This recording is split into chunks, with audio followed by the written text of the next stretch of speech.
রানা বিকেলবেলা অফিস শেষ করে বাসায় ফিরছিল, কিন্তু প্রতিদিন জ্যাম ঠেলে বাসায় যাওয়া এটা অনেক কষ্টসাধ্য ব্যাপার। আজকেও তার কোনো ব্যতিক্রম হলো না। রানা গাড়ির স্টিয়ারিং ধরে বাইরের দিকে তাকিয়েছিল। এটা ছাড়া তার আর কি করার আছে? এই জ্যামের মধ্যে হঠাৎ করে রানার এক পাশে চোখ পড়ল। একটা পরীর মতো মেয়ে দোকান থেকে ফুলের তোড়া কিনে গাড়িতে উঠছে। রানার মেয়েটাকে এতটাই পছন্দ হলো যে ছেলের মুখ দিয়ে কোনো প্রকাশ করতে পারছে না, কোনো কিছু বলতে পারছে না, কারণ তার বাবা তার পাশেই বসে আছে, ওই মেয়েটার দিকে তাকিয়ে আছে। মেয়েটা ফুলের তোড়া নিয়ে হয়তো তার বান্ধবীদের সঙ্গে কথা বলছে। আর কিছুক্ষণ কথা বলার পরে মেয়েটা গাড়িতে উঠে পড়লো। আর রানা মোবাইলটা বের করেন, মেয়েটার একটা ছবি তুলে নিল। আর গাড়িতে একটা ছবি তুলে নিল, গাড়ির নাম্বারটা মুখস্থ করে নিল। এদিকে তখন সব গাড়িগুলো আবারও চলতে শুরু করলো। আর বাধ্য মতো রানা নিজেও গাড়ি চালাতে শুরু করলো। বাসায় আসার পরে তখন ফ্রেশ হয়ে ল্যাপটপ অন করলো। আর ল্যাপটপ অন করার পরে নেহালকে কল দিলে নেহাল কল দেওয়ার পরে নেহালকে সব তথ্য পাঠিয়ে দেওয়ার পরে নেহালকে সবকিছু খুলে বললো। নেহাল রানাকে বললো সবকিছু 1 ঘন্টার মধ্যে বের করে দেবে। আর আজকের মতো কল কেটে দিল রানা। রানা কল কেটে দেওয়ার পরে তার মাকে বললো কফি দিয়ে যাওয়ার জন্য। আর একটু পরেই তার মা তার জন্য কফি বানিয়ে নিয়ে আসলো। আর তাকে বলতে লাগলো, কিরে, তুই আসার পর থেকে দেখছি এখানে বসে আছিস। আমি যে তোকে খাবারের জন্য ডাকলাম, তুই তো একটাবারও কথা বললি না। কি কারণে তুই এত ব্যস্ত আছিস? সারাদিন তো অফিস করে এসেছিস, এখনো কি কাজ করতে হবে? একটু রেস্ট কর। মা, আমি তোমাকে আগেও বলেছি যে আমাকে দ্বারা মনে হয় অফিস সামলানো হবে না। তুমি তো আমার কোনো কথা শুনলে না, আমাকে শেষ পর্যন্ত অফিসে জয়েন করতে বললে, আবার এখন তুমি এসব কথা বলছো। তোর বাবার তো দিন শেষ হয়ে এসেছে, এখন তো সবকিছুর হাল তোকেই ধরতে হবে, তাই না? তোর আপু কয়দিন আর এ বাসায় থাকবে? বিয়ে করে তো চলেই যাবে। আগে থেকে এই দায়িত্ব নেওয়া শিখে থাকলে অনেক উপকার হয়, বুঝতে পেরেছিস? যে বয়সে যেটা দরকার সেটা এখন না দিয়ে তুমি আমাকে একগাদা টেনশন আর এই পুরো অফিসটা দিয়ে দিয়েছো। এইসব কি আর ভালো লাগে এই বয়সে, বলো? হারামজাদা, বেশি বড় হয়ে গেছিস তাই না? যখন সময় হবে তখন আমরা এটার ব্যবস্থা করব। এখন যেমন আছিস তেমনই থাক, বুঝতে পেরেছিস? এর উপর কোনো কথা বলবি না। আর আমি রান্না করতে গেলাম, আমাকে কোনো প্রকার বিরক্ত করবি না। যা দরকার পড়বে নিয়ে নিবি। তখনই তার মা আর কোনো কিছু না বলে সেখান থেকে চলে গেল। আর রানা ল্যাপটপে কিছু কাজ করতে লাগলো। একটু পরে তাকে নিহাল কল দিল। আর নিহালের কল দিতে দেরি হলো, কিন্তু রানার কল রিসিভ করতে দেরি হলো না। রানা কল রিসিভ করার পরে নেহাল এদিকে সবটা খুলে বলল। মেয়েটা হলো রফিক হাওলাদারের একমাত্র মেয়ে। মেয়েটা ইউনিভার্সিটিতে পড়াশোনা করে। রানা যখনই শুনতে পারে মেয়েটা ইউনিভার্সিটিতে পড়াশোনা করে, তখনই রানার মনে হলো আবারও সেই ভার্সিটি লাইফে ফিরে যাবে। ভার্সিটি লাইফ শেষ করেছে আরো 1 বছর আগে, কিন্তু আবারও সেই ভার্সিটি লাইফে ফিরে যেতে পারবে। এটাই অনেক কিছু, তবে সেটা অন্যরকম ভাবে, শুধুমাত্র মেয়েটার জন্য। মেয়েটার নামটা সুন্দর, ফারিয়া। তারপর রাতে খাবার খেয়ে ঘুমিয়ে গেল। রানা পরদিন সকালবেলা ঘুম থেকে উঠে ফ্রেশ হয়ে অফিসের জন্য রেডি হয়ে নিল। আর রানা একাই আজকে অফিসে চলে আসলো। আর আসার সময় হঠাৎ করে আবারও ফারিয়াকে দেখলো। মেয়েটা আজকেও লাল শাড়ি পরেছে, সাথে ম্যাচিং ব্লাউজ, সাথে ম্যাচিং লিপস্টিক। দেখতে পুরোপুরি পরীর মতো লাগছে। সঙ্গে হয়তো তার মা বাবা। রানা আর কিছু না দেখে সে তাড়াতাড়ি করে অফিসে চলে আসলো। আর অফিসে এসে ম্যানেজার সাহেবকে ডেকে সব কাজ বুঝিয়ে দিল। ম্যানেজারকে এটাও বললো রানা যদি অফিসে না আসে যেন তার বাবাকে না জানায়। আর এদিকে রানার সকল কাজ কমপ্লিট করে বিকেলবেলা বাসায় চলে আসলো। পরদিন সকালবেলা ভার্সিটির জন্য রেডি হয়ে নিল। ভার্সিটির জন্য রেডি হয়ে তাড়াতাড়ি করে বাসা থেকে নাস্তা করে বের হলো। আর ভার্সিটির গেট দিয়ে যখনই প্রবেশ করতে যাবে তখন দেখতে পারে ভেতরে কেউ জোড়ায় জোড়ায় বসে আছে, আবার কেউ বন্ধু বান্ধব নিয়ে আড্ডা দিচ্ছে। আর রানা তার নিজের মতো করে হেঁটে যাচ্ছিল। হঠাৎ করে কেউ একজন এসে তাকে থাপ্পড় দেয়। আর তখন বলতে লাগলো, কিরে ফকিন্নির বাচ্চা, তুই কি চোখ হাতে নিয়ে ঘুরিস নাকি? এরপর থেকে দেখে চলাফেরা করবি, বুঝতে পেরেছিস? আসলে ভাই সরি, আমি দেখতে পাইনি আপনাকে। আর আমি তাড়াতাড়ি করে প্রবেশ করেছিলাম তো, তার জন্যই আমি আপনাকে খেয়াল করিনি। সরি ভাইয়া, আর কখনো এমনটা হবে না। তারপর ছেলেটা করে কিছু না বলেই চলে গেল। এদিকে রানা সামনের দিকে এগিয়ে গেল। আর এগিয়ে যাওয়ার পরে যখন দেখতে পারলো স্যার সামনে দাঁড়িয়ে আছে, স্যার রানাকে দেখে কিছুটা হেসে দিল। কিন্তু হেসে কেন দিল সেটাই তো রানা বুঝতে পারছে না। তারপর রানা দেখতে পেলো স্যার তার মতো করেই চলে গেল। আর এদিকে রানা একটা মেয়ের কাছে এসে জিজ্ঞাসা করতে লাগলো, আপু কিছু মনে না করলে একটা কথা জিজ্ঞেস করতাম। আসলে দ্বিতীয় বর্ষের ক্লাসটা কোন দিকে একটু বলতে পারবে? দ্বিতীয় বর্ষের ক্লাস তো, 315 নম্বর রুম। কিন্তু তোকে এই কলেজে ঢুকতে দিয়েছে কি? তুই ক্লাসে গিয়ে কি করবি ক্ষেতের বাচ্চা? তুই কোথা থেকে এসেছিস? তারপর রানা কোনো কিছু না বলেই রানা ক্লাসের দিকে হাঁটা দিল। আর কিছুক্ষণ পর হাঁটতে হাঁটতে ক্লাসের সামনে এসে দেখে স্যার ক্লাস করাচ্ছে। রানা আসতেই একটু লেট করে ফেলেছে। আর তখন স্যার রানাকে দেখে বলতে লাগলো, কি ব্যাপার, তুমি এখানে কি চাও? এখানে তো ক্লাস চলছে, তুমি কি দেখতে পাচ্ছ না? যদি কোনো অসহায়ের জন্য টাকা চলতে চাও তাহলে ওয়েট করো, ক্লাস শেষ হবে তারপর। আসলে সরি স্যার, আমি দ্বিতীয় বর্ষের নতুন ভর্তি হয়েছি। টিসি নিয়ে আমি শারিয়ার রহমান। এই যে স্যার আমার অ্যাডমিশনের কাগজ। স্যার রানার হাত থেকে কাগজগুলো নিয়ে দেখে রানার দিকে অবাক হয়ে তাকালো। আগা তাকাতেই রানা মাথা নিচু করে ফেললো। আর মাথা নিচু করতে স্যার রানাকে বললো পেছনে গিয়ে বসার জন্য, কারণ কোনো জায়গা খালি নেই। তারপর রানা যথারীতি পেছনে এসে বসে পড়লো। আর পেছনে বসে রানা ক্লাসের মধ্যে খুঁজতে লাগলো রানার পাগড়িটাকে, যার জন্য রানা এত কষ্ট করে কলেজে এসেছে। তাকে যদি না দেখতে পায় কিভাবে হবে? আর তখনই রানা দেখলো ফারিয়া তার বান্ধবীদের সঙ্গে মাঝে মাঝে গল্প করছে। ফারিয়ার একটা চুল তার সামনে এসে পড়েছে, আর সে এক হাত দিয়ে চুলটা অন্যদিকে ফিরিয়ে দিচ্ছে, আর অনেক সময় কানের কাছে নিয়ে ছেড়ে দিচ্ছে। এটা সত্যি মনোমুগ্ধকর। রানা ক্লাসের দিকে মন না দিয়ে ফারিয়াকে দেখতে লাগলো। আর এভাবেই কখন যে ক্লাসের টাইমটা শেষ হয়ে গেল বুঝতেই পারল না রানা। তখন একটা ক্লাস শেষ হওয়ার পরেই বিরতি, আর তখন একটা ছেলে এসে রানার পাশে বসলো। আর সেটা রানার পাশে বসে বলতে লাগলো, হাই, আমি রাকিব হাসান। কে বলেছিল তো, তার জন্য নামটা মনে আছে। আচ্ছা, আমরা কি বন্ধু হতে পারি যদি তুমি কোনো কিছু মনে না করো? কিন্তু আপনার মতো এরকম একজন মানুষ আমার সঙ্গে বন্ধুত্ব করলে আপনার মান সম্মান কমে যাবে না? আর দেখছেন না সবাই আমার সঙ্গে কেমন ভাবে তাকিয়ে আছে আর কেমন ব্যবহার করছে। আরে ভাই, এরকম সেন্টিমেন্ট হওয়ার কোনো দরকার নেই। হ্যাঁ, আমিও কিন্তু তোমার মতোই গরিব। হয়তো আমি এইসব পোশাক পরে এসেছি কারণ ভার্সিটিতে এইসব পোশাক পরে না আসলে কেউই দাম দিতে চায় না, কেউই তোমার সঙ্গে কথা বলবে না। এটাই তো এখানকার নিয়ম হয়ে গেছে, বুঝো নাই? আমি কিন্তু তোমার মতোই গরিব। হয়তো তুমি জানো না, সেই জন্য তুমি এভাবে চলে এসেছো। সমস্যা নেই, আমরা দুজন আজকে থেকে বন্ধু, বুঝতে পেরেছো? ঠিক আছে, তাহলে যেহেতু আমরা বন্ধু, তাহলে এখন থেকে আমরা দুজনে তুই করে বলবো, কারণ বন্ধুদের মধ্যে তুমি ডাকটা চলে না, তাই না? এখন থেকে তুই। দেখ, আমি তোর সঙ্গে কথা বলতে এসেছি দেখে দেখ কতজন কিভাবে তাকিয়ে আছে, দেখেছিস? এটাই হলো আজকের সমাজের পরিস্থিতি। এই সমাজ থেকে কখনই ভালো থাকতে দেবে না। যদি সবার সঙ্গে তাল মিলিয়ে চলতে পারিস তাহলে তুই ভালো থাকবি। কিন্তু এরকম সমাজ কিন্তু আমরাই তৈরি করি। তো আমরা যদি এই সমাজটাকে পরিবর্তন না করতে পারি তাহলে ভবিষ্যৎ আমাদের জীবনে অন্ধকার নেমে আসবে। এটা একদম নিশ্চিতভাবেই বলা যায়। রানা এভাবেই রাকিবের সঙ্গে কথা বলতে লাগলো। আর এভাবেই বেশ কিছুটা সময় পার হয়েছে। আর এদিকে অন্য ক্লাসে সময় হয়ে গেল। আর সে সময় ফারিয়া ক্লাসটা না করে ক্লাস থেকে বের হয়ে গেল। আর এদিকে রানাও ফারিয়ার পেছনে পেছনে যেতে লাগলো। ফারিয়া তার বান্ধবীদের সঙ্গে গল্প করতে করতে এগিয়ে যাচ্ছে, রানা তার পেছনে পেছনে যাচ্ছে। আর এদিকে রানা মনে মনে বলছে, যার জন্য ভার্সিটিতে এসেছে তার পেছনে না থাকলে কি হবে। রানা দেখতে পারলো ফারজা একটা ফুচকার দোকানের সামনে আসলো, আর বান্ধবীদেরকে নিয়ে আর ফুচকাওয়ালা মামাকে বলতে লাগলো, এ মামা, আমাদের তিনজনের জন্য ফুল প্লেট ফুচকা দিবেন, আর ফুচকাটার মধ্যে ঝাল এবং টকটা একটু বেশি দিবেন, ঠিক আছে? ফারিয়া দোস্ত, আমার এখানে বাইরের খাবার খেতে একদমই ভালো লাগে না রে। আমার ইচ্ছা করে যে রেস্টুরেন্টে গিয়ে খাওয়ার জন্য। আমাদের মতো যদি মানুষ এভাবে রাস্তার খাবার খায় তাহলে কেমন দেখা যায় বলতো? কেমন যেন ফকিন্নিদের মতো হয়ে যাচ্ছিস তুই দিন দিন।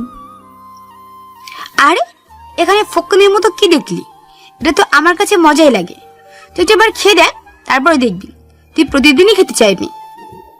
দোস্ত, আজকে একটা নতুন কিছু অভিজ্ঞতা হলো। কারণ আমাদের কলেজে এমন একটা ছেলে এসেছে যে ছেলেটা সত্যি অবাক করার মতো। কারণ ঠিক মতো খেতে পায় না, এটা দেখেই বোঝা যায়, বুঝতে পেরেছিস? একটা ছেলে আমাদের কলেজেও এসে ভর্তি হয়েছে। আমার দেখে তো কি মজা লেগেছিল। তাই নাকি রে? তাহলে তো আমাদেরকে খুব ভালো করে র্যাগিং করতে হয়। তুই আমাকে ছেলেটাকে দেখে ডাক দিলি না কেন? নাহলে র্যাগিং করা যেত। আর এই ছেলেটা তো আমাদের ক্লাসেই এসেছে। তোকে র্যাগিং করার জন্য যথেষ্ট সময় আমাদের কাছে আছে। এতটা প্যারা নেওয়ার কোনো দরকার নেই, বুঝতে পেরেছিস? কারণ ছেলেটা যেহেতু আমাদের ক্লাসে অ্যাডমিশন নিয়েছে, অনেক মজা পাবে। আমিও অনেক মজা পেয়েছি। ছেলেটা এসে আমার কাছে জিজ্ঞেস করেছিল যে দ্বিতীয় বর্ষের ক্লাস কোনটা। এভাবেই ওরা কথা বলতে লাগলো, আর এদিকে রানা চুপচাপ সেখানেই বসেছিল। আর ফুচকা খাওয়া শেষ করে ফারিয়া তার গাড়ি নিয়ে যেতে শুরু করলো।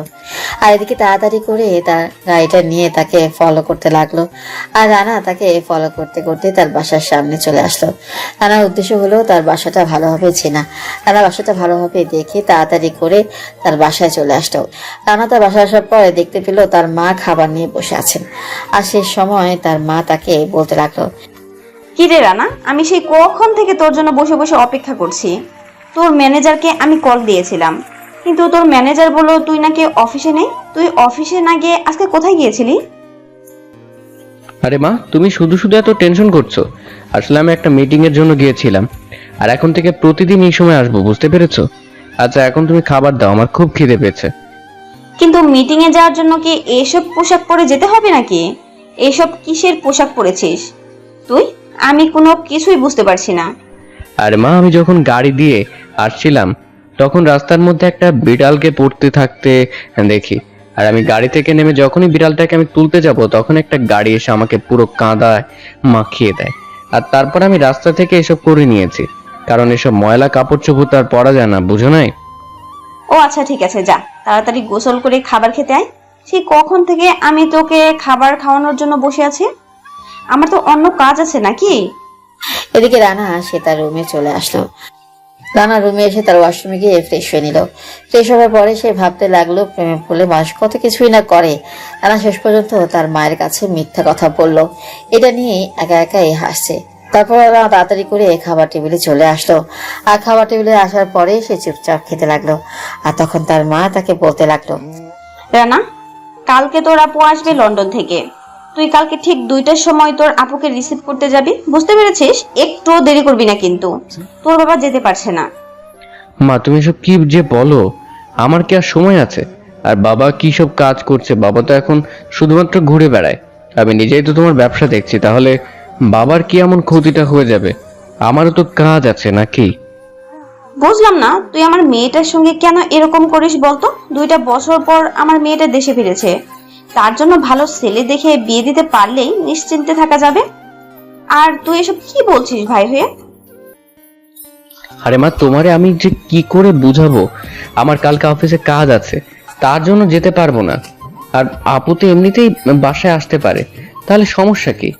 আর না হলে তুমি যাও, গাড়ি তো রাখাই থাকে সব সময়। আচ্ছা থাক, কাউকে যেতে হবে না, কারণ তুইও অনেক ব্যস্ত, তোর বাবা অনেক ব্যস্ত। মেয়েটা তো আমার একার। তোর বাবা আজকে আসুক, তোর বাবার সঙ্গে আমার আজকে একটা ঝগড়া হবে। তোর বাবা ছেলেটাকে ঠিক করেছে, আর ছেলেটা অনেক ভালো। আর তোকে কি করে বলবে, কারণ তুই বাসায় আসিস 9টার দিকে আর এসে রুমে যাস। তোর সঙ্গে কথা বলার সময় হয় না। তোর বাবা তো কি করে কি দেখবি। তারপর রানা এভাবেই মায়ের সঙ্গে রানা টুকটাক কথা বলতে লাগলো। আর কথা বলতে বলতে সময়টা পার হলো। আর খাওয়া দাওয়া শেষ করে রানা রুমে চলে আসলো। আর রুমে এসে রানা শুয়ে পড়লো। আর শুয়ে শুয়ে রানা ফারিয়ার ছবিটা দেখতে লাগলো। আর ফারিয়ার ছবিটা দেখে রানা সবকিছু যেন ভুলে যায়। ফারিয়া সত্যি মায়াবী মুখটা দেখতে রানার অনেক ভালো লাগে। আর এভাবেই কখন যে বিকেল হয়ে গেল বুঝতেই পারলো না। বিকেলবেলা রানা অফিসে চলে আসতো। আর অফিসে রানার কিছু কাজ ছিল, নিজের অফিস, তাই কোনো সমস্যা নেই। রানা অফিসে এসে কিছু কাজ করতে লাগলো। আর কাজগুলো করে সন্ধ্যায় বের হলো। সন্ধ্যায় বাসায় ফিরবে রানা। আর তখনই রানার মনে হয়ে গেল ফারিয়ার কথা। তারপর রানা কোনো কিছু না ভেবেই রানা গাড়ির মধ্যে ড্রেস চেঞ্জ করে গাড়িটাকে পাঠিয়ে দিল। তারপর রানা ফারিয়ার বাসার সামনে চলে আসলো। রানা এখন তাকে দেখার জন্য 3 তলায় যাবে, কিন্তু কি করে যাবে? রানা যদি কেউ দেখে ফেলে তাহলে তো নিশ্চিত জোর ভেবে মারতে পারে রানাকে। তখন রানা মনে মনে বলল, থাক, যাওয়ার দরকার নেই, এখানেই দাঁড়িয়ে থাকি। ফারিয়া হয়তো রাতের বেলা নিশ্চয়ই আসবে বারান্দায়। আমি রাস্তার মধ্যে পায়চারি করতে লাগলাম। আর এভাবেই সময়টা পার হলো। আর কিছুক্ষণ পরেই দেখলাম হঠাৎ করে ফারিয়া বারান্দায় এসে দাঁড়িয়ে দাঁড়িয়ে কফি খাচ্ছে, আর সামনের দিকেই তাকিয়ে আছে। আমি লুকিয়ে তাকে দেখতে লাগলাম। আর তখনই দেখলাম রাকিব এদিক দিয়ে যাচ্ছে। রাকিব আমাকে দেখে বলতে লাগলো, কে দোস্ত, তুই এখানে কি করছিস দাঁড়িয়ে দাঁড়িয়ে? আমি এইমাত্র টিউশনি শেষ করে আসলাম। চল ওদিকে যেতে যেতে কথা বলি। তা বললি না তো, কি কারণে এখানে? হ্যাঁ, আমি টিউশনি শেষ করে আসলাম। তা এখন কোথায় যাবি? নিশ্চয়ই বাসায় যাবি। চল কোথাও গিয়ে আড্ডা দেই। তারপর রানা আর রাকিব দুজনে মিলে একটা চায়ের দোকানে চলে আসলো। আর চায়ের দোকানে এসে রানা আর রাকিব দুজনেই গল্প করতে লাগলো। আর কিছুক্ষণ পরেই দোকানদার তাদেরকে চা দিল।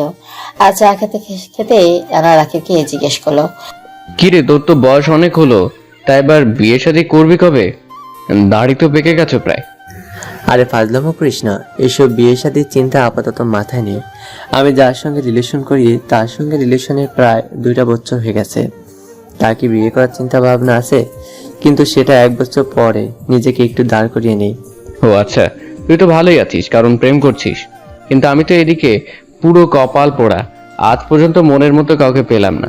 তার জন্যই সারা জীবন সিঙ্গেল থাকতে হচ্ছে। আরে কি বলিস, ভার্সিটিতে এত সুন্দরী সুন্দরী পরি দেখো তোর পছন্দ হয় না? তুই শুধু বল, তোর জন্য মেয়েরা লাইন লেগে যাবে, কারণ এত সুন্দর চেহারা দেখে সবাই পাগল হয়ে, বুঝতে পেরেছিস? আরে ভাই, এসব বলে কেন লজ্জা দিচ্ছিস? কারণ গরিবের পেটে ঘি হজম হয় না, এটা তো কথাই আছে, তাই না? আমার মতো ছেলেকে কে ভালোবাসতে যাবে? তুই কেন সবসময় নিজেকে এমন ছোট করে কথা বলিস বলতো? আমরা সবাই মানুষ, তাই না? হ্যাঁ, আমাদের ভার্সিটিতে অনেকই অহংকারী মেয়ে আছে, বিশেষ করে নীলা, ফারিয়া, নাহিদ, ওরা একটু অহংকারী। এই 3 জন ছাড়া তো বাকিগুলো সবাই স্বাভাবিকভাবেই চলাফেরা করে, কিন্তু ওরা বড়লোকের ছেলে মেয়ে দেখে এইসব করে। তুই নতুন, তাই তুই এমন কোনো কিছু জানিস না, তবে আস্তে আস্তে জানতে পারবি। দোস্তকে আমি একটা সত্যি কথা বলবো। আসলে ভার্সিটির একটা মেয়েকে আজকে দেখে সত্যি অনেক ভালো লেগে গেছে। মেয়েটাকে তুই ভালো করে চিনিস, মেয়েটা হলো ফারিয়া। ভাই, তুই কি বলছিস? কে? তুই কি আগুনে হাত দিতে গিয়ে তুই কি নিজেও মরবি? দেখ ভাই, ফারিয়ার চেয়ে ভালো মেয়ে আমি তোকে খুঁজে এনে দেবো। ফারিয়ার চেয়ে সুন্দরী, তবুও প্লিজ ফারিয়ার কাছে যাস না। কেন রে, তুই শুধু শুধু কেন এমন করছিস? আমার কাছে দেখে মনে হলো ফারিয়া সত্যি অনেক ভালো একটা মেয়ে। হয়তো বড়লোক অহংকারী, এই জন্য সবাই তার সঙ্গে এরকম ভয় পায়। কিন্তু আমি তাকে সত্যি ভালোবেসে ফেলেছি। কি করব, সামনে যে হয়তো কোনোদিন বলতে পারবো না যে আমি তোমাকে ভালোবাসি, কারণ আমি গরিব। একদিন তো আমার সবকিছুই হবে, তাই না? হয়তো একটু সময় প্রয়োজন। দেখ ভাই, আমি তোকে আমার নিজের বন্ধু ভাবি, তার জন্য আমি তোকে সাবধান করছি। আজ পর্যন্ত কত ছেলে মায়ের খেয়ে হাসপাতালে পড়ে আছে, এটা তুই গুণে শেষ করতে পারবি না। যখনই তাকে কেউ প্রপোজ করতে যায়, তখনই সে নিজেই সবাইকে মারে, কারো হাত ভেঙে, কারো পা ভেঙে, এমনকি তার যে বড় ভাই সে একটা ডন। তার ডন ভাইকে দেখে পুরো শহর কাঁপে। আর তার বাবা তো আছে, তো বুঝতে পারছিস ও কিরকম মেয়ে। তুই সব দেখে ভয় পাচ্ছিস, আর আমি এসব দেখে সত্যি অনেক বেশি খুশি হয়েছে। কারণ হলো মেয়েটা যে এখন পর্যন্ত সেফ আছে, এটার মধ্যে কোনো সন্দেহ নেই। তার জন্যই তো আমি ফারিয়াকে সিলেক্ট করেছি, সোজা বিয়ে করব। এভাবে ডুবে ডুবে জল খেয়ে কোনো লাভ নেই, কারণ তুমি কোনোদিনই ফারিয়াকে পাবে না। শুধু শুধু তোমাকে কষ্ট করতে হবে। এখন বাসায় চলে যা, আমিও বাসায় চলে যাই, অনেক ক্লান্ত লাগছে। কালকে ভার্সিটিতে দেখা হচ্ছে। তারপর রানা রাকিবের সঙ্গে আরো কিছু কথা বলে রানা বাসায় চলে আসলো। আর বাসায় এসে ফ্রেশ হয়ে রানা খাবার খেয়ে নিল। আর খাবার খেয়ে রানা ল্যাপটপে কাজ করতে লাগলো। আর কিছুক্ষণ কাজ করার পরেই রানা যথারীতি ঘুমিয়ে পড়লো। পরদিন সকালবেলা রানা ঘুম থেকে উঠে ফ্রেশ হয়ে নিল। আর ফ্রেশ হয়ে রানা অফিসে যেভাবে প্রতিদিন রানা যেভাবে যায় ঠিক সেভাবে রেডি হয়ে নিল। আর রেডি হয়ে রানা নাস্তা করে বের হলো। আর গাড়িতে এসে ড্রেস চেঞ্জ করে ফেললো সেই ক্ষেতের মতো। গাড়ি থেকে নেমে রানা ভার্সিটির আগেই নেমে পড়লো আর হেঁটে হেঁটে যেতে লাগলো। আর কিছুদূর যাওয়ার পর দেখলো রাকিব রিক্সা দিয়ে প্রবেশ করছে। আর তখন রানাকে দেখে নেমে পড়লো। নামতেই রানাকে বলতে লাগলো, দোস্ত, আজকে তোকে নিয়ে একটা জায়গায় যাব, কারণ অনেক দিনে ইচ্ছে যে নিজের টাকায় বাইক কিনবো, আর আজকে সেটা আমি পূরণ করব। অনেক আগে থেকেই টাকা জমিয়েছি, তোকে সারপ্রাইজ দেবো বলে তোকে কালকে বলিনি। যাক, তাহলে তো ভালো কথা। আচ্ছা চল ভিতরে যাই, যাওয়ার সময় না হয় তোর স্বপ্নটা পূরণ করে যাব। হাজার হোক বন্ধু স্বপ্ন বলে কথা। তারপর রানা আর রাকিব দুজনে মিলেই ভার্সিটিতে প্রবেশ করলো। আর ভার্সিটিতে রাকিব রানার সঙ্গে হেঁটে আসছে দেখে সবাই মোটামুটি অবাক হয়ে গেছে রানাকে দেখে। আর তখনই নাহিদ এসে কোনো কথা না বলেই রানাকে একটা থাপ্পড় মারলো। আর থাপ্পড় মেরে বলতে লাগলো, কালকে আমি খুব তাড়াহুড়োর মধ্যে ছিলাম, তার জন্য তোকে আমি মাফ করে দিয়েছি। তুই সামান্য খ্যাত হয়ে আমার ওপর ধাক্কা দিয়ে চলে যাবি, আর এটা আমি সহ্য করব? এটা কি হতে পারে? ভাই দেখেন, ও কলেজে নতুন এসেছে আর তেমন কোনো কিছুই জানে না। আপনার সম্পর্ক তেমন কোনো কিছুই জানে না। এবারের মতো ছেলেটাকে মাফ করে দিন প্লিজ ভাই। হ্যাঁ, আমি আপনার সঙ্গে ধাক্কা খেয়েছি, তার জন্য আমি আপনাকে সরি বলেছি। তার জন্য আপনি আমার সঙ্গে এরকম ব্যবহার কেন করবেন? আর আমাকে থাপ্পড় মারার সাহস কোথা থেকে পেলেন আপনি? আপনি এভাবে থাপ্পড় মারতে পারেন না। আরে ভাই, তুই শুধু শুধু কেন কথা বাড়াচ্ছিস? তুই একটু চুপ থাক ভাই, বেশি ঝামেলা করিস না। আমি যেটা বলছি সেটা শোন ভাই। আপনি ওর কথা কোনো কিছু মনে করবেন না। ও নতুন এসেছে, তার জন্য আপনার সম্পর্কে ভালো করে জানে না। আমি তোর ব্যবহার দেখে সত্যি অবাক হয়ে যাচ্ছি, কারণ তোর সাহস কী করে হলো আমার উপর এভাবে কথা বলার? তুই জানিস আমি তোকে কি করতে পারি? এখন কি রে, কে কোথায় আছিস? একটু এদিকে আয়, ছেলেটাকে একটু দেখিয়ে দে আমি কে। ভাই ভাই প্লিজ, আপনি মাথা ঠান্ডা করুন। আপনি যেভাবে বলবেন আমরা সেভাবেই তো চলে, তাই না? ওর হয়ে না হয় আমি ক্ষমা চাচ্ছি, প্লিজ ভাই আপনি ওকে ক্ষমা করে দিন। বুঝলাম না তুই ওর হয়ে কেন ক্ষমা চাচ্ছিস। তুই এখান থেকে সর, না হলে কিন্তু তোকে মেরে হাসপাতাল ভর্তি করব। আর আমি কি করতে পারি এটা তুই ভালো করেই জানিস। নাহিদকে দেখে একদমই সহ্য হচ্ছে না।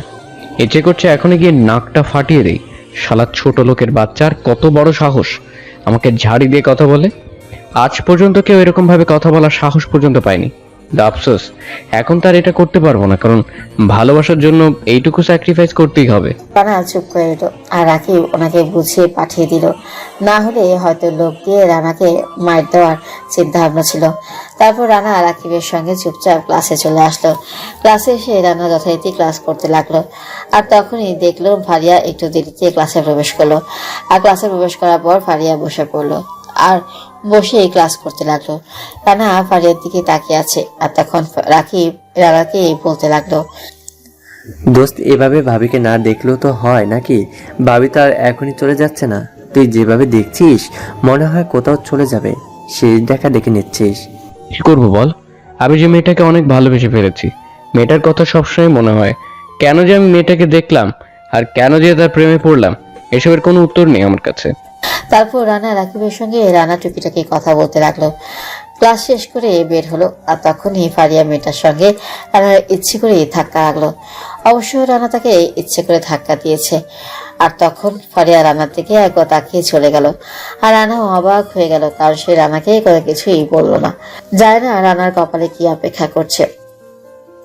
তারপর রানা রাকিবের সঙ্গে বাইক কেনার শোরুমে চলে আসলো। আর শোরুমে যখনই ঢুকতে যাবে তখন দেখে কেউ রানাকে দেখে স্যার বলছে। রানা চোখ দিয়ে ইশারা করে না করলো। আর সঙ্গে সঙ্গে ছেলেটা চুপ হয়ে গেল। তারপর রাকিবকে নিয়ে শোরুমে এসে রাকিবের পছন্দের বাইকটা কিনে রাকিবকে পাঠিয়ে দিল। রানা এখন আবার রানাকে এয়ারপোর্টে যেতে হবে। এরপর রাকিব চলে যাওয়ার পরপরই রানা তার ড্রাইভারকে ফোন দিয়ে গাড়ি নিয়ে আসতে বলল। আর কিছুক্ষণ পর রানা গাড়ি করে এয়ারপোর্টে চলে আসলো। এয়ারপোর্টে এসে অপেক্ষা করে আছে। আর কিছুক্ষণ পরই রানার বোন বের হলো। আপু বের হয়ে রানাকে বলতে লাগলো, ভাই কেমন আছিস তুই? আজ কত বছর পর তোকে দেখলাম সামনাসামনি। অনেক বড় হয়ে গেছিস, দাড়ি রেখে দিয়েছিস। হ্যাঁ চল চল, যেতে যেতে কথা বলি। তোকে আনার জন্য মা আমাকে কালকে কতগুলো কথা শুনিয়ে দিল। তুই জানিস তা এখানে কি ফিরে এসেছিস বিয়ে করার জন্য, নাকি পরে আবার চলে যাবি? আচ্ছা, তোর কি এসব কথা ছাড়া আর কোনো কথা নেই? এই মাত্র দেশে ফিরলাম আর এখনই আমার সঙ্গে ঝগড়া করার জন্য উঠে পড়ে লেগেছিস। আমার পেছনে না লাগলে কি তোর পেটের ভাত হজম হয় না? পেটের ভাত হজম হবে কিভাবে? আমি তো সকাল থেকে কোনো কিছুই খাইনি। সকালবেলা মাত্র 2টা রুটি খেয়ে বের হয়েছিলাম। তারপর আপুর সঙ্গে দুষ্টুমি করতে করতে বাসায় ফিরল। আর বাসায় ফিরে রানা যথারীতি ফ্রেশ হয়ে সবাই একসাথে খাওয়া দাওয়া শুরু করলো। আর এভাবে অনেকটা সময় পার হলো। বিকেলবেলা রানা এমনিতেই বের হলো। উদ্দেশ্য ফারিয়ার বাসার সামনে যাওয়া আর ফারিয়াকে দেখা। রানা ফারিয়ার বাসার সামনে চলে আসলো। আর এসে দেখলো ফারিয়া বাসা থেকে বের হচ্ছে, হয়তো কোথাও যাবে। আর রানা তার পেছনে পেছনে যেতে লাগলো। ফারিয়া রিক্সা করে যাচ্ছে, হয়তো গাড়ি নিবে না। আমি বান্ধবীদের সঙ্গে আড্ডা দেওয়ার জন্য একটা রেস্টুরেন্টে যাচ্ছি। বাবা অবশ্য গাড়ি নিতে বলেছিল, কিন্তু আমি ইচ্ছা করে নিইনি। এমনি প্রতিদিন গাড়ি নিতে একদমই ভালো লাগে না, আর রিক্সা করে যেতে আমার অনেক ভালো লাগে। আমি রিক্সা করে রেস্টুরেন্টের দিকে যেতে লাগলাম, কিন্তু জ্যামের কারণে মন মানসিকতা নষ্ট হয়ে যাচ্ছে। আর হঠাৎ করে দেখলাম কেউ যেন রিক্সা করে আমাকে ফলো করছে। আমি ছেলেটাকে দেখে চিনে ফেললাম, কিন্তু এটা তো আমাদের ভার্সিটির সেই ছেলেটা। তাকে সবাই অপমান করে আমিও তো মনে হয় অপমান করেছিলাম। তারপর আমি সেদিকে কোনো খেয়াল না দিয়ে রেস্টুরেন্টে চলে আসলাম। আর রেস্টুরেন্টে এসে দেখি সবাই আমার জন্য অপেক্ষা করছে। আর আমাকে দেখি পিসা বলতে লাগলো, কি রে দোস্ত, আমরা তোর জন্য সে কখন থেকে অপেক্ষা করছি, আর তোর মাত্র আসার সময় হলো, আর তুই আজ গাড়ি নিয়ে আসলি না যে? কি রে, তোর গাড়ির আবার কি হয়েছে? তোদের এতগুলো গাড়ি থাকতে তুই গাড়ি ব্যবহার করছিস না? আরে আর বলিস না, রাস্তার মধ্যে জ্যাম ছিল, তাই আসতে লেট হয়ে গেছে। আর গাড়ি দিয়ে চলাচল করতে সবসময় কি আর ভালো লাগে বল? আজকে রিক্সায় করে আসলাম, অনেক ভালো লাগলো। চারপাশে দেখলাম ভালো করে। আমি বুঝলাম না, তুই এমন খ্যাতের মতো কথা বলছিস কেন? তুই দিন দিন কেমন যেন হয়ে যাচ্ছিস। তুই আমাদেরকে ছেড়ে কেমন যেন হয়ে গেছিস। তুই এভাবে চলতে থাকলে কিন্তু তোর নিশ্চিত কোনো কিছু হয়ে যাবে। আরে আমরা মডার্ন যুগে আছি, তুই সেকেলে পড়ে আছিস কেন? দোস্ত শোন, কেন জানি নিজের কাছে খারাপ লাগা কাজ করে। এই যে আমি যে ভার্সিটিতে যে ছেলেটাকে অপমান করে এসেছি এতদিন, সবাইকে র্যাগিং করেছি, আমার না এসব ভালো লাগে না। এখন আর নিজের মতো থাকতে ভালো লাগে। কি বলছিস তুই? তোর কথা শুনে আমরা অবাক হয়ে যাচ্ছি। এই লামিয়া, তুই শুনতে পাচ্ছিস আমাদের ফারিয়া কি বলছে? যে মেয়েটার কথা শুনে পুরোটা শহর কেঁপে যেত, সব ছেলেরা এক জায়গায় জড়ো হয়ে যেত, এই মেয়ের মুখ থেকে এরকম কথা শুনেছিস? তোরা ভাবতে পারছিস ফারিয়া কোথায় গিয়ে দাঁড়িয়েছে? আরে দোস্ত, তোরা তো অবাক হচ্ছিস কেন? আমি তো কোনো কিছু বুঝতে পারছি না। এটা তো সাধারণ একটা বিষয়, তোরা সিরিয়াসলি কেন নিচ্ছিস? যে কেউ যে কোনো ভাবে পরিবর্তন হতে পারে, তাই না? আচ্ছা যাই হোক, এখন এই বিষয়টা বাদ দিই। যে জন্য তোদেরকে এখানে ডাকা, নাহিদ তুইও ভালো করে শোন। ওকে, আজকে তো আমার জন্মদিন, তাই না? আজকে রাতে একটা পার্টি হবে, তোরা সবাই থাকবি, সবাই মিলে এনজয় করবো পার্টিটাকে, ওকে? তাই নাকি? পার্টির জন্যই তো আমি অপেক্ষা করছি। আর ফারিয়া, তোকে কিন্তু আজকে পুরো পার্টির মধ্যে তোকে ড্যান্স করতে হবে, কারণ তোর ড্যান্স দেখতে আমার অনেক ভালো লাগে। শুধু আমার নয়, সবারই ভালো লাগে। আচ্ছা ঠিক আছে, তোরা যা বলবি তাই তো হবে, তাই না? আর নাহিদ, তুই দিন দিন কেমন যেন শয়তানের মতো হয়ে যাচ্ছিস। এ কথা কেন বললাম জানিস? কারণ আমি কালকে তোকে একটা মেয়ের সঙ্গে দেখেছি। তুই রাত 12টার সময় আমার বাসার সামনে দিয়ে যাচ্ছিস, আমি তখন ব্যালকনিতে ছিলাম। আরে আর বলিস না, এটা তো আমি নিজেও জানি না। কালকে নাহিদ ওই মেয়েটার রুম ডেট করেছে, বুঝতে পেরেছিস? নাহিদ আমাদের থেকে যেমন ক্লাসের মধ্যে সিনিয়র, তেমনি সব কিছুতে সিনিয়র, বুঝতে পেরেছিস? কেন, তোরাও কি আমার সঙ্গে রুম ডেট করবি নাকি? তোরা যদি চাস তাহলে আমার কোনো সমস্যা নেই, আমি তো তোদের সঙ্গে রুমমেট করার জন্য রাজি আছি। এসব হাসাহাসি করতে করতেই আমাদের সময়টা পার করে দিলাম। আর এভাবে কখন যে সন্ধ্যা হয়ে গেল বুঝতেই পারলাম না। আর আরো কিছুক্ষণ আড্ডা দিয়ে আমি সবাইকে নিয়ে আমাদের বাসার ছাদে চলে আসলাম। আর আমাদের বাসার ছাদে এসে সবাই মিলে সাজাতে লাগলাম। আর কিছুক্ষণ পরে পার্টি শুরু হলো। যথারীতি অনুষ্ঠান শেষ করে আমরা একসঙ্গে ড্রিঙ্কস করতে লাগলাম আর নাচ গান হতে লাগলো। এদিকে রানা রেস্টুরেন্টের পাশেই দাঁড়িয়েছিল, আর ওরা সন্ধ্যা পর্যন্ত আড্ডা দিয়ে গাড়িতে করে সবাই কোথায় যেন চলে গেল। আর রানা ওদেরকে ফলো করতে করতে একটা বাসার সামনে আসলো। দেখলে ওরা ছাদে গিয়ে কোনো একটা পার্টির জন্য আয়োজন করছে। আর রানাও একটা গাছ দিয়ে পেছন দিয়ে ছাদে ওঠার চেষ্টা করলো, কিন্তু ছাদে গেলে তো রানাকে সবাই বুঝে ফেলবে। আর তার জন্য রানা সেখানেই গাছের মধ্যে বসে রইল। কারণ রানা অনেক সন্দেহ হচ্ছে এই নাহিদকে। রানার মোটেও সুবিধার মনে হচ্ছে না। নাহিদ কেমন যেন বারবার ফারিয়ার দিকে তাকাচ্ছে খারাপ চোখে। এই জন্যই রানা সেখানে এসেছে, না হলে তো রানা বাসায় চলে যেত। আর তখনই দেখলো ওরা সবাই মিলে ড্রিঙ্কস করতে লাগলো। আর নাহিদ বারবার তার শরীরে হাত দিচ্ছে। একটা সময় সবাই মাতাল হয়ে সেখানে পড়ে যায়। আর তখনই নাহিদ নেশাগ্রস্ত অবস্থায় ফারিয়ার শরীরে হাত দিচ্ছে, কিন্তু ফারিয়া বারবার সরিয়ে দিচ্ছে। একটা সময় নাহিদ জোর করে ঝাঁপিয়ে পড়লো, আর রানা তাড়াতাড়ি করে ছাদে এসে নাহিদকে একটা লাথি দিয়ে ফেলে দিল। আর সেখান থেকে রানা ফারিয়াকে নিয়ে রানা গাড়িতে নিয়ে চলে আসলো। আর গাড়িতে এসে রানা তাকে শুইয়ে দিল। কত কষ্ট করে নামতে হয়েছে ছাদ থেকে এটা একমাত্র রানা জানে। সিঁড়িতে অনেক কষ্ট করে নামতে হয়েছে নেশাগ্রস্ত অবস্থায়। রানা গাড়িতে শুয়ে দিয়ে ড্রাইভারকে বললো একটু তেঁতুল আনার জন্য কোথা থেকে। তারপর ড্রাইভার কিছুক্ষণ পরে তেঁতুল এনে দিলে রানা ফারিয়ার মুখে তেঁতুল দিয়ে দিল। আর কিছুক্ষণ পরে পানি দিয়ে ফারিয়াকে কিছুটা হুঁশ ফিরল। তখন ফারিয়া রানাকে বলতে লাগলো, আমি কোথায়? আমি এখানে। আমার তখন ছাদের মধ্যে থাকার কথা ওদের সঙ্গে। আমি তোমাকে ছাদ থেকে নিয়ে এসেছি কারণ নাহিদ তোমাকে নিয়ে রুমে যাওয়ার চেষ্টা করছিল, খারাপ কিছু করার চিন্তা ভাবনা করছিল। সেখান থেকেই তোমাকে এখানে এনেছি। তুই এখন বাসায় চলে যাও। কুত্তের বাচ্চা, তোমার সামনে মিথ্যা কথা বলছিস। তার মানে তুই আমার উপর চান্স নেওয়ার চেষ্টা করছিস। আর নাহিদকে আমার ভালো করে জানা আছে, আমরা খুব ভালো বন্ধু, বুঝতে পেরেছিস? দেখো ফারিয়া, একটু মাথা ঠান্ডা করো। তুমি এখন কিন্তু স্বাভাবিকভাবে নেই। যদি তুমি ওই সময়টার মধ্যে স্বাভাবিক থাকতে তাহলে কিন্তু আমাকে এইসব কথা শোনাতে পারতে না। তোমার যেন কোনো কিছু না হয় সেটার জন্য আমি এরকম করেছি, এর চেয়ে বেশি কিছু নয়। তখন ফারিয়া রানাকে কোনো কথা না বলে একটা থাপ্পড় মারলো। আর থাপ্পড় মেরে ফারিয়া তার ফোন বের করে গাড়ি নিয়ে আসতে বললো। আর কিছুক্ষণ পরেই তার ড্রাইভার এসে ফারিয়াকে নিয়ে চলে যায়। হয়তো ফারিয়া রানার উপর ভুল বুঝে আছে। কি করবে, নিজের ভালোবাসার জন্য এত কষ্ট করলো তা রানা, আর সেই ভালোবাসা কিনা রানাকে ভুল বুঝে চলে গেল। যাই না কালকে ভার্সিটি গিয়ে কি করবে। রানা ড্রাইভার কিছুটা দূরে ছিল, তার জন্য অনেকটা বেঁচে গেছে। কারণ ড্রাইভার অনেকদিন ধরেই তাদের এখানে কাজ করে, বাবার অনেক বিশ্বস্ত একটা লোক। তারপর রানাও বাসায় চলে আসতো। বাসায় এসে রানা ফ্রেশ হয়ে সবার সঙ্গে খাবার খেয়ে নিল। আর খাবার খেয়ে সেদিনের মতো ঘুমিয়ে গেল। আর পরদিন সকালবেলা ঘুম ভাঙলো আপুটাকে। আপু রানাকে বলতে লাগলো, কি রে রানা, তুই কি এখনো ঘুমিয়ে থাকবি নাকি? অফিসে যাবি না তুই? সকাল 9টা বেজে গেছে, এত বেলা পর্যন্ত কি কেউ ঘুমায়? তারপর রানা আপুর জন্য ঘুম থেকে উঠে ফ্রেশ হয়ে খাবার টেবিলে চলে আসতো। আর খাবার টেবিলে এসে সবার সাথে গল্প করতে করতে খাবার খেয়ে নিল। খাবার খেয়ে রুমে এসে রেডি হয়ে বের হলো। আর গাড়িতে আবার ড্রেস চেঞ্জ করে গাড়ি থেকে নেমে পড়লো। আর ড্রাইভারকে পাঠিয়ে দিল। রানাও ভার্সিটিতে যেতে লাগলো। রাকিবের সঙ্গে গল্প করতে করতে ভিতরে যাচ্ছে।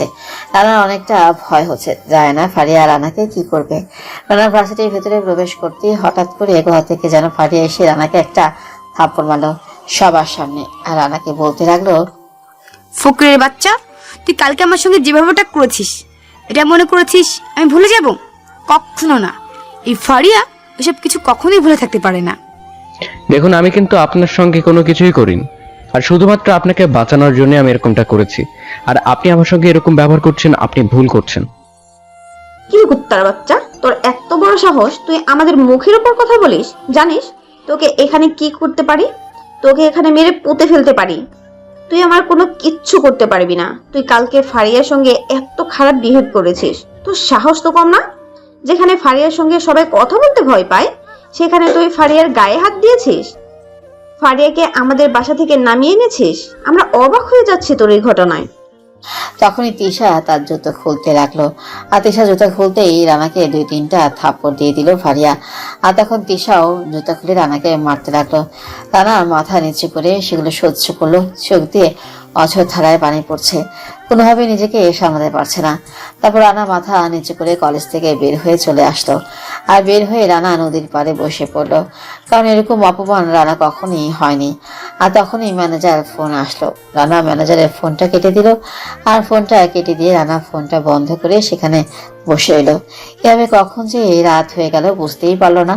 তারপর রাত 10টা পর্যন্ত সেখানে বসে থেকে আস্তে আস্তে বাসায় ফিরতে লাগলো। রাকিবকে কোথাও ফেলে এসেছে, সেটাও রানা বলতে পারবে না। রাকিব রানাকে অনেকগুলো কল দিয়েছে, অবশ্য রানা ফোন বন্ধ করে ফেললো। তারপর রাত 10টার দিকে রানা বাসায় ফিরতে লাগলো। হেঁটে হেঁটে বাসায় ফিরেছে। আর নিরিবিলি রাস্তায় তেমন কেউই নেই। এই রাস্তাটা সবসময় ফাঁকাই থাকে। পাকের এই রাস্তাটা তখনই রানা দেখতে পেল নাহিদ তার বন্ধু বান্ধব নিয়ে আড্ডা দিচ্ছে। রানা তাদের দেখে লুকিয়ে পড়লো। আর নাহিদ ওদের সঙ্গে আলোচনা করতে লাগলো। রানা লুকিয়ে পড়লো আর লুকিয়ে ওদের কথা শুনতে লাগলো। রানা তখনই নাহিদ তার বন্ধুদেরকে বলতে লাগলো, দোস্ত, আজকে কিন্তু আমাদের একটা বড় সুযোগ হয়ে গেছে। কারণ ওই ভার্সিটি খ্যাত ছেলেটা আমার অনেক বড় উপকার করে দিয়েছে। কারণ ফারিয়ার ওপর আমার একটা সুযোগ হয়ে গেছে। ফারিয়াও আমাকে এখন বিশ্বাস করা শুরু করে দিয়েছে। আর মাঝখানে অপরাধী হলো ওই খ্যাত ছেলেটা। সত্যি আমার অনেক ভালো লাগছে। তাহলে চল, মেয়েটাকে আমরা তুলে নিয়ে গিয়ে শেষ করে দেই, তাহলে তো হয়। এত পিছনে ঘোরার কি আছে? আমরা এত বড় লোকের ছেলে পেলে হয়ে সামান্য ওই মেয়েটার পিছনে ঘোরাফেরা করবো? আরে মেয়েটার বাবা অনেক বড় লোক, এটা তো তুই জানিস। ফারিয়ার বাবা বাংলাদেশের টপ বিজনেসম্যানদের মধ্যে একজন। আর ফারিয়ার যদি আমরা কোনো কিছু করতে পারি তাহলে কিন্তু ওর বাবার সমস্ত সম্পত্তি আমি তাই ট্রাই করছি যে এটা করার জন্য। দেখ, এটা কোনোদিন সম্ভব না। সাধ্যের মতো মেয়েকে কোনোদিনই ভালোবাসা যাবে না। কারণ সাথে আমাদের সবাইকে শুধুমাত্র বন্ধুর মতো মনে করে, বুঝতে পেরেছিস? এর চেয়ে ভালো ফারিয়াকে খেয়ে দিই, এটাই ভালো হবে। আমাদের জন্য অনেক মজা হবে। ঠিক আছে, তাহলে কিভাবে কি করবি তোরা চল, না হলে আজকে রাতে ওর বাসায় অ্যাটাক করি। আর ওর বাসা তো ওর বাবা তেমন থাকে না, কারণ ওর বাবা নাকি কয়েকদিন ধরে দেশে বাইরে আছে, শুধুমাত্র ওর মা ঘরে আছে। তাহলে চল, ফারিয়াকে আমরা কোনোভাবে কোনো কিছু করি। তুই ফারিয়াকে ফোন দিয়ে বাসায় নিচে আসতে বলবি, আর তখনই আমরা গাড়ি নিয়ে আসবো, ফারিয়াকে তুলে নিয়ে আসবো, কোনো সমস্যা নেই। আর তুই ফোন করলে ফারিয়া ঠিকই নিচে নামবে, কারণ তুই তোর খুব ভালো বন্ধু, তাই না? কোন একটা বিপদের কথা বলবি, তাই তো হয়ে যায়। আচ্ছা ঠিক আছে, তাহলে চল এখনই। তারপর আমরা গাড়িতে উঠে পড়লাম, আর গাড়িতে উঠে ফারিয়ার বাসার সামনে এসে আমি গাড়িটা একটু দূরে রাখতে বললাম, আর আমি ফারিয়াকে কল দিলাম। আর ফারিয়া কল হওয়ার পরে কিছুক্ষণ পরে রিসিভ করলো, আর আমি ফারিয়াকে নিচে নামতে বললাম। আর কিছুক্ষণ পরেই ফারিয়া কোনো কিছু না ভেবে নিচে নামলো। আর নিচে নামার পরে আমরা ফারিয়াকে কিডন্যাপ করে জঙ্গলের দিকে নিয়ে যেতে লাগলাম। এদিকে রানা দৌড়াতে দৌড়াতে গাড়িটার পিছু করছিল। গাড়িটা সেই জঙ্গলের দিকে যাচ্ছে।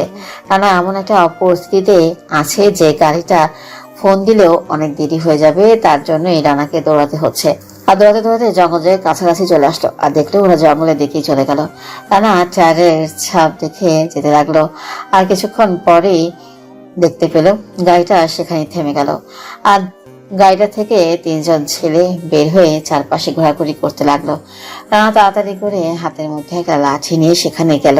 সেখানে গিয়ে ফারিয়া চিৎকারের শব্দ ভেসে আসতে লাগলো, আর ফারিয়া বলতে লাগলো, নাহিদ, আমি তোকে অনেক বেশি বিশ্বাস করেছিলাম, তোকে আমি আমার বন্ধু বানিয়েছিলাম, আর শেষ পর্যন্ত তুই কি না আমাকে বাসা থেকে ডেকে আমাকে ধর্ষণ করার চেষ্টা করেছিস।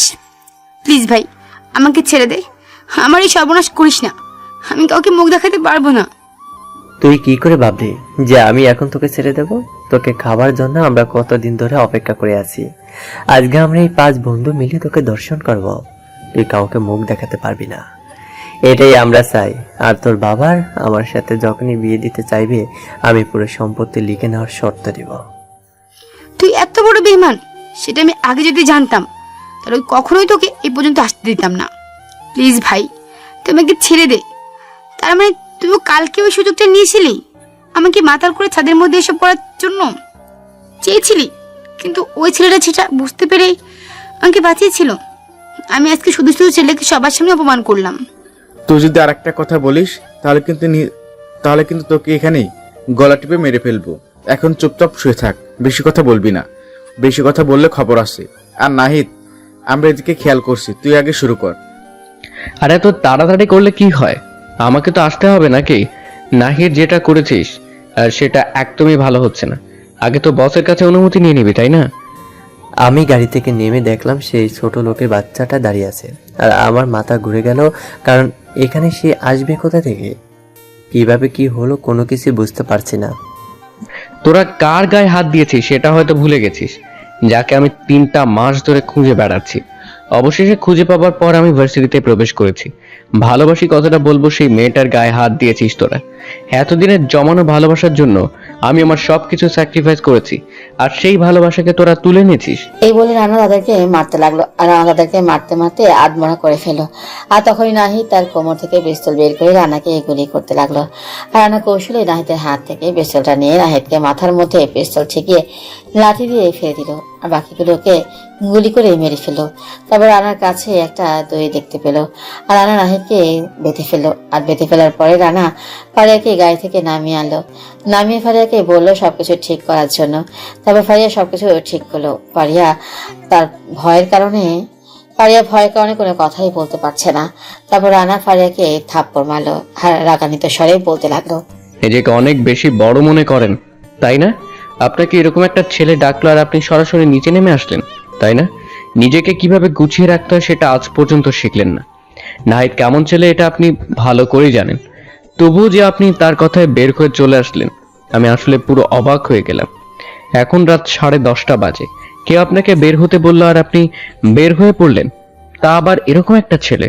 আসলে আমি বুঝতে পারিনি, আর ভার্সিটিতে যেটা করেছি এর জন্য আমি সত্যি অনেক লজ্জিত। আমি তিশা হয়ে আমি ক্ষমা চাচ্ছি। তিশার এটা করা একদম উচিত হয়নি। আজকে তুমি না থাকলে আমার যে কি হতো। এইসব সেন্টিমেন্ট কথা আমার কাছে বলে কোনো লাভ নেই। আর আমি তোমাকে অনেক আগে থেকেই চিনি। একদিন তুমি তোমার বাবার সঙ্গে করে মনে হয় কোথাও যাচ্ছিলে, আর আমি অফিস থেকে যাওয়ার সময় তোমাকে রাস্তার মধ্যে দেখতে পাই।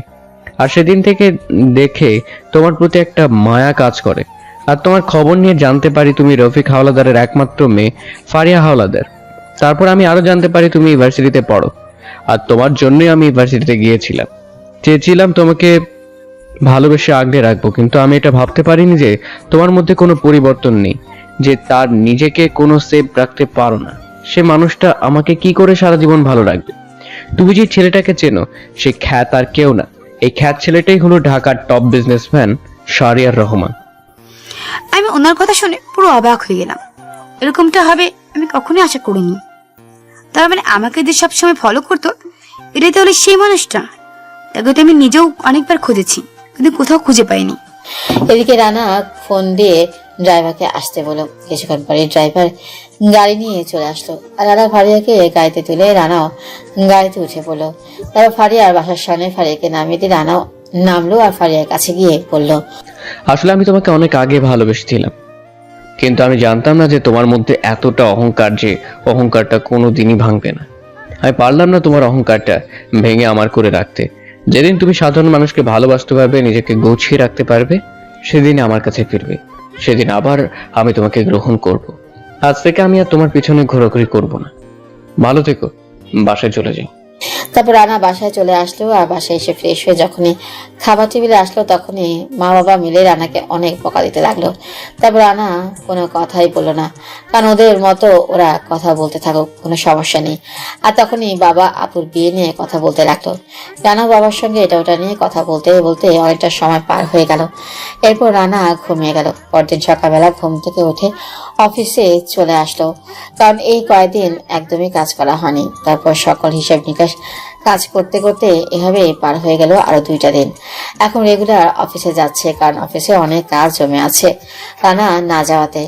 তারপরে রানা আপুর বিয়েতে ব্যস্ত হয়ে পড়ল, আর এভাবে পার হয়ে গেল আরো কয়েকটা দিন। যথারীতি ভালোভাবেই রানার আপুর বিয়েটা হয়ে গেল। ছেলে অনেক ভালো, তার জন্যই বাবা মা বিয়েটা দিয়েছে, আর আপুরও পছন্দ হয়ে গেছে। আর এসব ঝামেলা নিয়ে কয়েকটা দিন পার হয়ে গেল।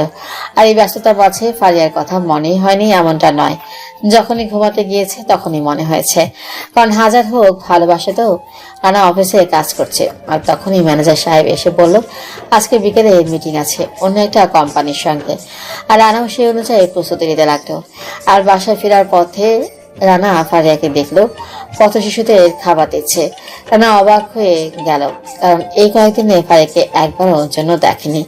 এতটা পরিবর্তন হয়ে গেছে, ভালো কথা।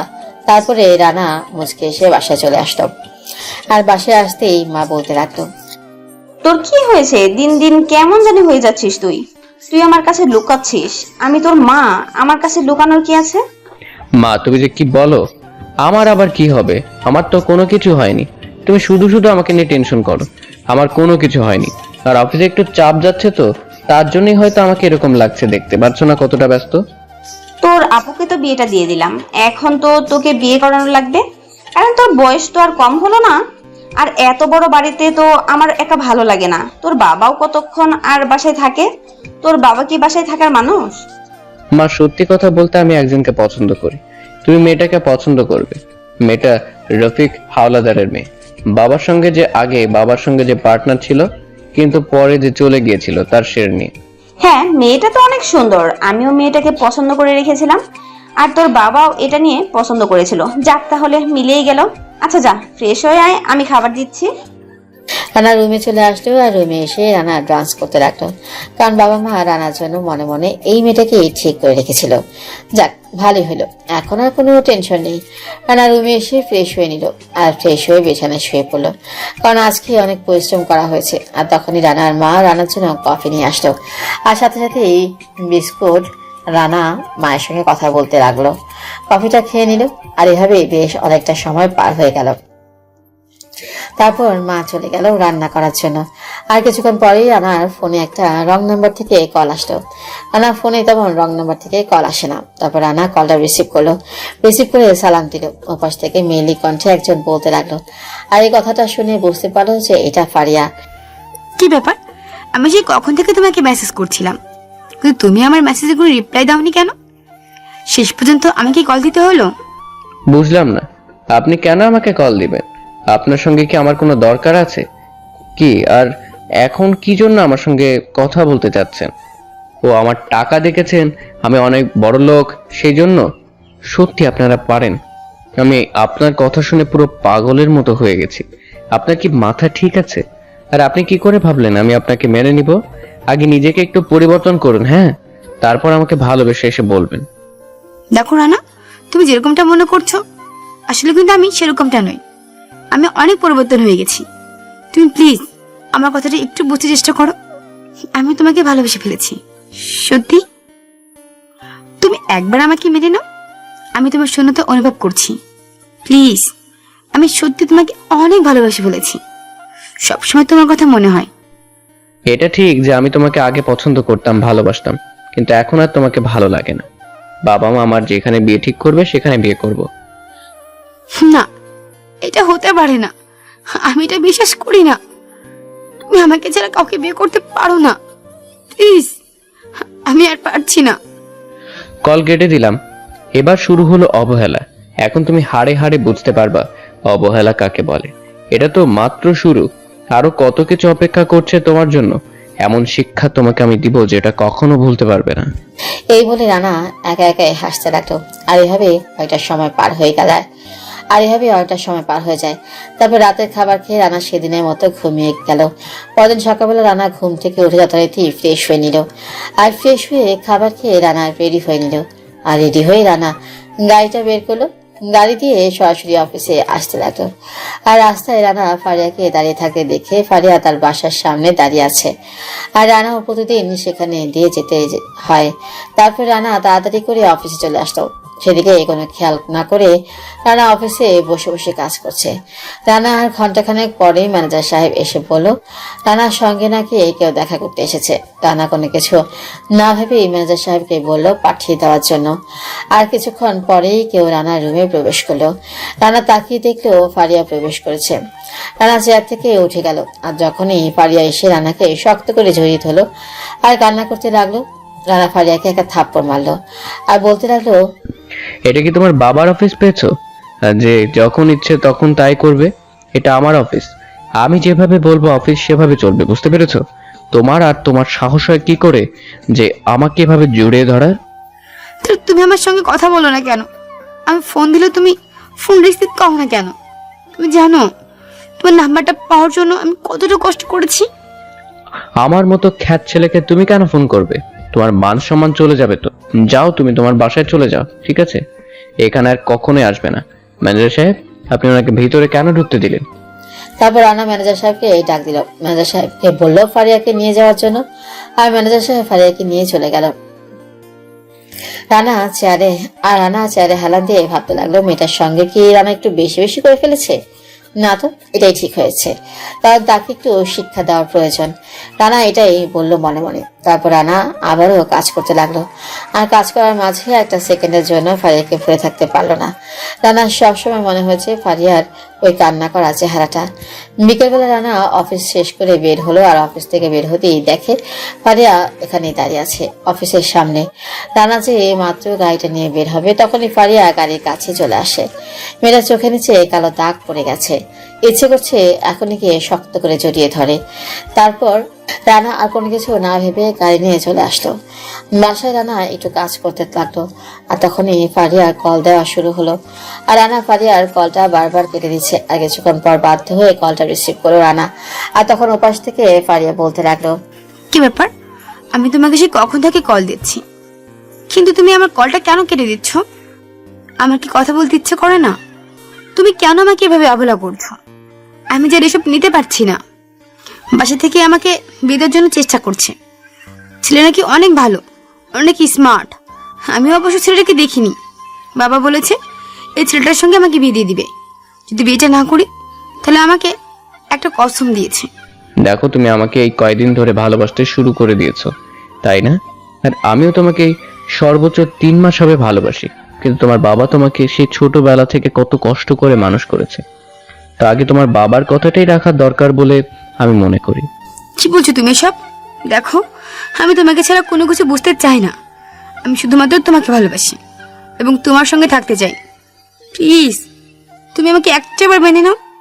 তুমি বাবার সঙ্গে এসে কথা বলো, আমার বিশ্বাস বাবা তোমার কথা ফেলে দিতে পারবে না।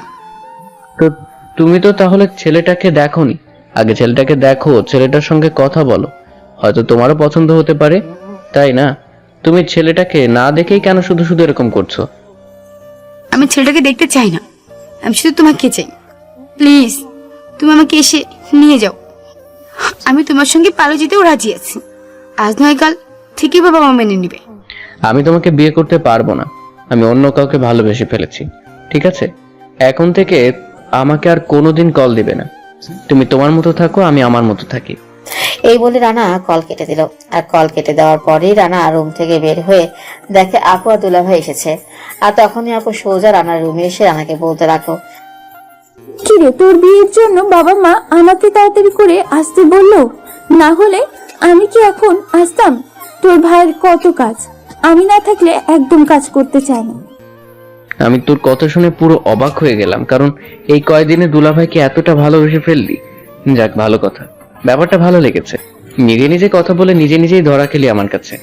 আচ্ছা, এখন ফাজলামো বাদ দিয়ে আমি কি বলি সেটা শোন।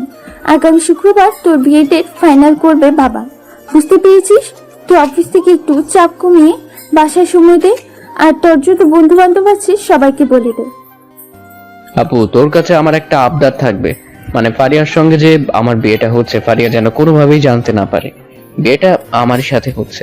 প্লিজ, আমি চাই ফারিয়াকে সারপ্রাইজ দিব। প্লিজ তুই আমার একটা কথা শোন, এই কথাটাই। আমি তো তোদের সকল ঘটনাই জানি, কিন্তু আমার তো ভয় হচ্ছে, কারণ মেয়েটা যদি কোনো কিছু করে বসে তখন কিন্তু এটা দায়ী আমি থাকবো না, বলে দিলাম। আমি আমি এটা ব্যবস্থা করতে পারবো। বাবাকে একটু বলে দিলেই বাবা ফারিয়ার বাবাকে বলবে। তুই আমার উপর বিশ্বাস রাখ, মরে যাবে তবুও মুখ ফুটে কোনো কিছু বলবে না, বুঝতে পেরেছিস? প্লিজ তুই আমার একটা কথা রাখ। আর আমার মনে হয় না সে অন্য কোনো কিছু করবে, আর অন্য কিছু করতেই দেবো না তাকে আমি। তারপরে এভাবে রানা আপুর সঙ্গে অনেক কথা বললো। আর কথা বলা শেষে রানা রাকিবকে কল দিল। আর রাকিবকে কল দিয়ে রানা সমস্ত ঘটনা খুলে বলল। আর রাকিব সবটা শুনে পুরো আবুল হয়ে গেছে। আর তখন রাকিব রানাকে বলতে লাগলো, দোস্ত, তুই কিন্তু আমার সঙ্গে অনেক বড় বেইমানি করেছিস, কারণ আমি তোকে সত্যি সত্যি মনে করেছিলাম তুই সাধারণ লোক, কিন্তু তুই যে এত বড় মাপের একজন মানুষ, তুই যে সেই শাহরিয়ার রহমানকে, তা আমি কখনই দেখিনি, শুধুমাত্র নাম শুনেছি। দোস্ত, তুই কিন্তু কালকে আমার অফিসে আসবি, বুঝতে পেরেছিস? তোর সঙ্গে আমার একটা প্ল্যান আছে। আমি ফারিয়াকে একটা সারপ্রাইজ দিতে চাই, যেটার জন্য তোকে সাহায্য করতে হবে, প্লিজ। আচ্ছা ঠিক আছে, আমি কালকে সময় মতো অফিসে চলে যাব, আমি সকালের দিকে আসব, তুই কোনো কিছু চিন্তা করিস না। তারপর রানা আরো কিছু কথা বলে কল কেটে দিল। আর কল কেটে দেওয়ার পরে রাতের খাবার খেয়ে ঘুমিয়ে গেল। পরদিন সকালবেলা ঘুম থেকে উঠে রানা ফ্রেশ হতে যাবে। আর ফ্রেশ হয়ে হঠাৎ করে রানার চোখ পড়লো নিজের দিকে। আর নিচে তাকে যাকে দেখতে পেলেও তাকে দেখার জন্য রানা মোটেও প্রস্তুত ছিল না। রানা তখন দেখতে পেল ফারিয়ার মতো কেউ একজন হয়তো দাঁড়িয়ে আছে। আর তখন ভালো করে দেখে বললো, এটা তো ফারিয়া, তাহলে ফারিয়া এখানে কি করছে? রানা তার নিজেই এসব বলতে লাগলো। সে কখন থেকে তোমাকে দেখার জন্য আমি এখানে দাঁড়িয়ে আছি। আর কতটা ভালো করবে তুমি? বিয়ের দিন তারিখ ঠিক হয়ে গেছে, এখন আমি কি করব? কোনো কিছু মাথায় ঢুকছে না। বাসায় যাব, বাসায় গেলে আবার কি না কি মনে করবে। না থাক, এখানেই দাঁড়িয়ে থাকি, অফিসে যাওয়ার সময় কথা বলবো। ফারিয়া তার মনে মনে বলতে লাগলো। এদিকে রানা অফিসের জন্য রেডি হয়ে নিল। আর অফিসের জন্য রেডি হয়ে নেওয়ার পরে রানা নাস্তার টেবিলে চলে আসলো। নাস্তার টেবিলে আসার পরে সে নাস্তা খাচ্ছে না, কারণ তার মনটা পড়ে আছে ফারিয়ার কাছে। আর ফারিয়া সেই সময় ওখানে দাঁড়িয়েছিল। আর এদিকে রানা ড্রাইভারকে বললো গাড়ি বের করার জন্য। আর তখন রানা নাস্তা খেয়ে তাড়াতাড়ি করে গাড়ির কাছেই চলে আসলো, কারণ এমনিতেই তার অফিসের জন্য লেট হয়ে গেছে। আর সেই সময় হঠাৎ করে ফারিয়া ছুটে এসে রানাকে বলতে লাগলো, প্লিজ শাহরিয়ার, তোমার কথাটি একটু বোঝার চেষ্টা করো। আমার বিয়ে ঠিক হয়ে গেছে, আগামী শুক্রবার আমার বিয়ে।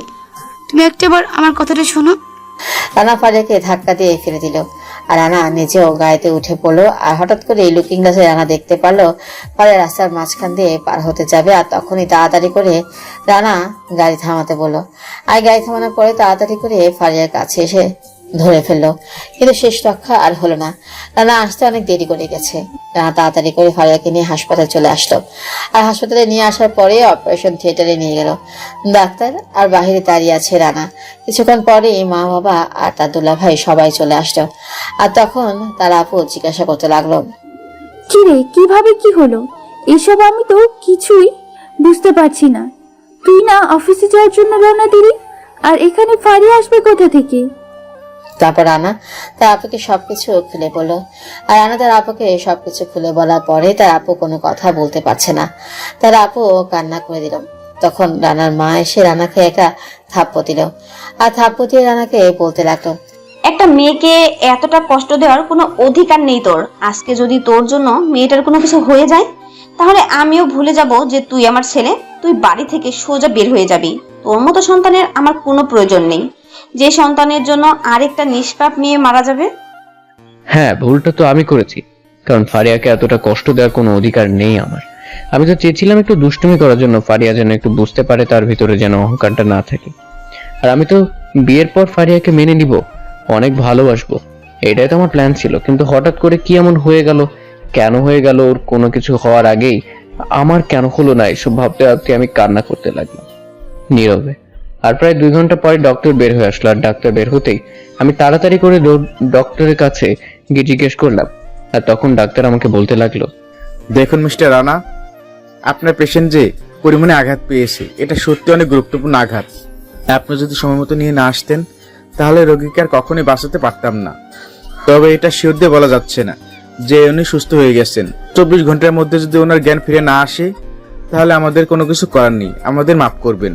রানা সঙ্গে সঙ্গে বসে পড়লো আর চিৎকার দিয়ে কান্না করতে লাগলো। এই যে বুক ফাটা কান্না। মেয়েটা রানাকে এতটা ভালোবাসতো, আর শেষ পর্যন্ত কিনা রানার জন্য মেয়েটা জীবন দিয়ে দিবে, এটা কি হতে পারে?